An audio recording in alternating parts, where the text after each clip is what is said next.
রবিউল আউয়াল যে উদযাপন করতে হবে, মসজিদে নববী যে সাজাতে হবে লাইট দিয়ে রবিউল আউয়াল বলে, এরকম তো কিছুই দেখলাম না।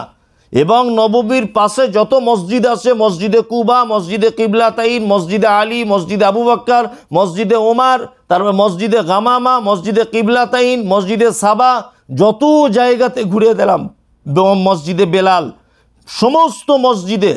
কিছু কিছু মসজিদ বাদ যেতে পারে আমার না জানার বাইরে, যেগুলো আমার জানার বাইরে। তাহলে এই মসজিদগুলো সবটাতেই গিয়ে আমরা দূরে কাত করে সালাত আদায় করলাম। একটাও মসজিদে কোনো রকমের বাতি দিয়ে, কোনো রকমের লাইটিং করে নবী দিবস উপলক্ষে সাজানো হয়নি। অথচ আমাদের বাঙালি মুসলমানরা নবী দিবস উপলক্ষে মসজিদগুলোকে মারাত্মকভাবে সাজিয়ে নবী দিবস পালন করছে। এটা নিশ্চয়ই হারাম। এটা একটা মারাত্মক রকমের জাহেলিয়াত ছাড়া আর কিছু নয়। 12 রবিউল আউয়াল বা এটা রবিউল আউয়াল মাস, এই সম্পর্কে কোনো রকমের কিছুই নেই। অথচ আমাদের বাঙালিদের বা আমাদের ভারতবর্ষের মাটিতে বা অন্যান্য জায়গাতে এই রবিউল মাস এলেই কিছু হুজুরদেরও মাথায় কাজ করে না, মিলাদ পড়বে, লোকের বাড়িতে বাড়িতে কোরআন তেলাওয়াত করবে, আর এই বাড়িতে মোমবাতি জ্বালিয়ে ধূপবাতি জ্বালিয়ে আর ইয়া নবী সালাম আলাইকা বিশাল পতাকা মাথায় নিয়ে রাস্তা দিয়ে ঢোল তবলা বাজাতে বাজাতে আসবে। বড় আফসোস লাগে সমাজের এই কুসংস্কার দেখে। যে জায়গাতে আল্লাহর নবী সাল্লাল্লাহু আলাইহি ওয়াসাল্লাম জন্ম নিয়েছেন, যে জায়গাতে দীর্ঘ 10 বছর কাটিয়েছেন নবুয়তি জীবনে, অর্থাৎ মদিনাতে, এই জায়গার মানুষ 12 রবিউল জানলো না, 12 রবিউল আউয়াল বুঝলো না। অথচ আমাদের বাঙালিরা এত বড় নবী প্রেমিক হয়েছে যে তারা ওইখানে সব তাজিয়া নিয়ে, সব বিভিন্ন কিছু ঢোল তবলা নিয়ে রাস্তাতে ইয়া নবী সালাম আলাইকার মিছিল বার করে দিয়েছে। এগুলো জাতির জন্য খুব বড় একটা বর্বরতা ছাড়া আর কিছু নয়। মক্কা মদিনাতে সব কিছুই নেই। রবিউল আউয়াল যে উদযাপন করতে হবে এটা কোনো ব্যাপারই নাই। রাস্তাঘাট, মসজিদে নববী যে সাজাতে হবে লাইট দিয়ে রবিউল আউয়াল বলে, এরকম তো কিছুই দেখলাম না। এবং নববীর পাশে যত মসজিদ আছে, মসজিদে কুবা, মসজিদে কিবলাতাইন, মসজিদে আলী, মসজিদে আবু বকর, মসজিদে ওমর, তারপর মসজিদে গামামা, মসজিদে কিবলাতাইন, মসজিদে সাবা, যত জায়গাতে ঘুরে দিলাম, মসজিদে বেলাল, সমস্ত মসজিদে। কিছু কিছু মসজিদ বাদ যেতে পারে আমার না জানার বাইরে, যেগুলো আমার জানার বাইরে। তাহলে এই মসজিদগুলো সবটাতেই গিয়ে আমরা দূরে কাত করে সালাত আদায় করলাম। একটাও মসজিদে কোনো রকমের বাতি দিয়ে, কোনো রকমের লাইটিং করে নবী দিবস উপলক্ষে সাজানো হয়নি। অথচ আমাদের বাঙালি মুসলমানরা নবী দিবস উপলক্ষে মসজিদগুলোকে মারাত্মকভাবে সাজিয়ে নবী দিবস পালন করছে। এটা নিশ্চয়ই হারাম। এটা একটা মারাত্মক রকমের জাহেলিয়াত ছাড়া আর কিছু নয়। নবীজি যেখানে শুয়ে আছেন এই জায়গাটাতে কোনো রকমের ঢোল তবলা বাজলো না, আর আপনি এখান থেকে হাজারো হাজারো কিলোমিটার দূরে এ কাজ করেন কি করে? ওই জন্য সকল দিনী ভাই ও বোনেদের কাছে বিনীত অনুরোধ, ওমরা করতে শুধু এলে হবে না, এখানে এসে কিছু আপনাকে শিখতে হবে। অবশ্যই কিছু শিখে তবে আসতে হবে, তার আগে এখানে এসে কোনো লাভ হবে না।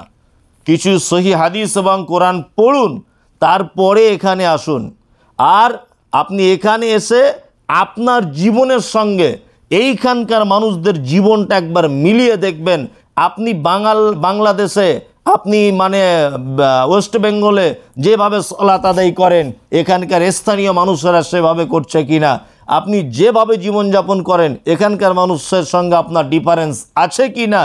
আপনার মসজিদের ইমাম সাহেব সালাত আদায় করে রুকু থেকে উঠে 1 সেকেন্ড টাইম দেয় না, আবার সেজদাতে চলে যায়। আর নববীর ইমাম সাহেবকে দেখলাম মিনিমাম 30 থেকে 35 সেকেন্ড তিনি অপেক্ষা করছেন, একটা সেজদা থেকে উঠে আরেকটা সেজদায় যাওয়ার জন্যে মিনিমাম 30 সেকেন্ড অপেক্ষা করছেন। আর আপনাদের পাড়া গ্রামের, আমাদের পাড়া গ্রামের মসজিদের কি অবস্থা? শুধু এখানে এসে হাজি টাইটেল নিয়ে বাড়ি গেলে হবে না, আর ফুটপাত থেকে সস্তার খেজুর কিনে নিয়ে বাড়ি গেলে কাজ হবে না, আর জমজমের পানি কিনে বাড়ি চলে গেলে এর কাজ হবে না। আপনার ওখানকার ইসলাম আর এখানকার ইসলামের পার্থক্য যতক্ষণ না পর্যন্ত আপনি বুঝতে পারবেন যে কোনটা সঠিক আর কোনটা ভুল, ততক্ষণ পর্যন্ত আপনার এ হজের এ ওমরার 10 পয়সাও কোনো দাম নেই। কোনো দাম নেই। কারণ এখান থেকে আপনি হাজি টাইটেলটা বাড়িতে বয়ে নিয়ে যেতে পারছেন, এখানকার 20 কেজি খাজুর বাড়ি বয়ে নিয়ে যেতে পারছেন, এখানকার 10 কেজি জমজমের পানি বাড়িতে বয়ে নিয়ে যেতে পারছেন, অথচ এখানকার সহি হাদিস আপনি বাড়িতে বয়ে নিয়ে যেতে পারছেন না। মসজিদে নববী সারা পৃথিবীর 3টে সব থেকে দামি জায়গা, কেউ যদি সফর করে নেকির উদ্দেশ্যে করতে পারে।